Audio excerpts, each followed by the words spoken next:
కోడిగుడ్లు చేసే విధానం చూడండి.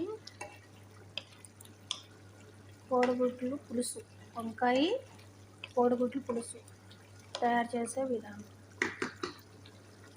ఎలాగున్నారు? బాగున్నారా? సరే, ఈరోజు కోడిగుడ్లు పులుసు చేస్తున్నాను.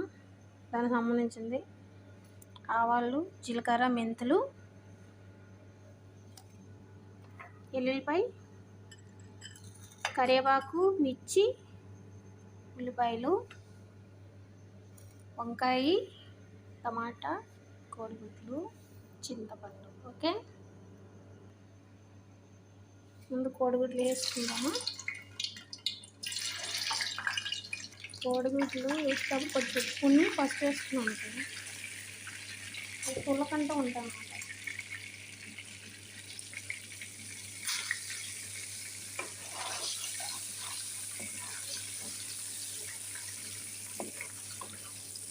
ఎక్కువగా వేయించినా కూడా కోడిగుడ్డు అంత బాగోదు, కానీ తక్కువగా లైట్గా కలర్ వచ్చేవారు.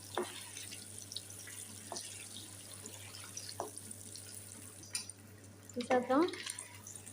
కొద్దిగా వంకాయ ముక్కలు కూడా ఫ్రై చేసుకున్నాం. ఫ్రై చేసుకుంటే ఏంటంటే పచ్చివాసన పోతుంది.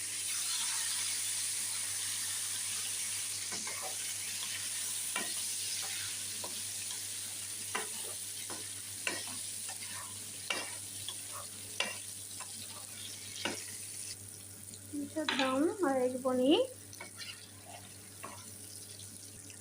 నెక్స్ట్ వేయవలసినవి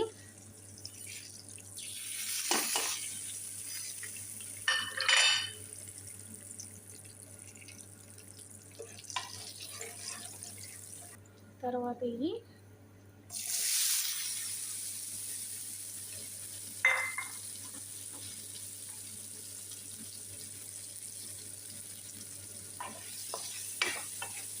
వేగిపోయి టమాటా వేసేస్తాం.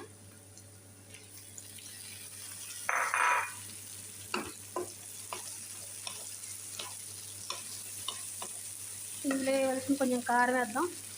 ఇంత పచ్చిమిరపకాయలు వేసాం కాబట్టి. కొద్దిగా బ్లాక్ పెప్పరు, మిరియాల పౌడరు, కొంచెం గరం మసాలా పౌడర్,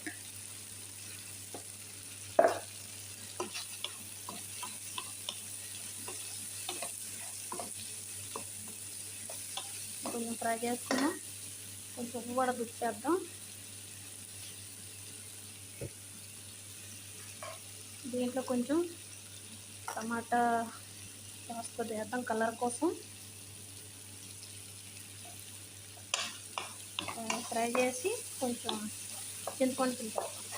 సరేనా? వేగిపోయింది. దీంట్లో చిక్కగా కలుపుకుని చింతపండు పొడి వేసుకుందాము.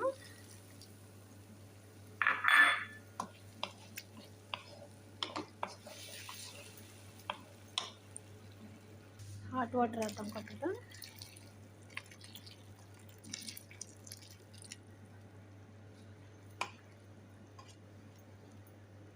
కొంచెం మసిలిన తర్వాత అవి వేసేసుకుందాం. వంకాయ ముక్కలు, కోడిగుడ్లు మసిలిని వేసేసుకుందాం.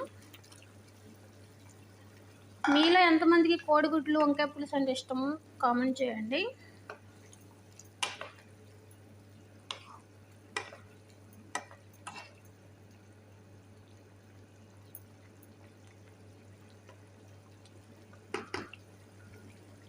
ఒక 10 నిమిషాలు ఉడికిన తర్వాత దింపేసుకుంటాం. అయిపోయింది ఫ్రెండ్స్ పులుసు. ఓకే ఫ్రెండ్స్, మీకు వీడియో నచ్చినట్టయితే లైక్ చేయండి, షేర్ చేయండి, సబ్స్క్రైబ్ చేసుకోండి. ఉంటాను ఫ్రెండ్స్, బాయ్.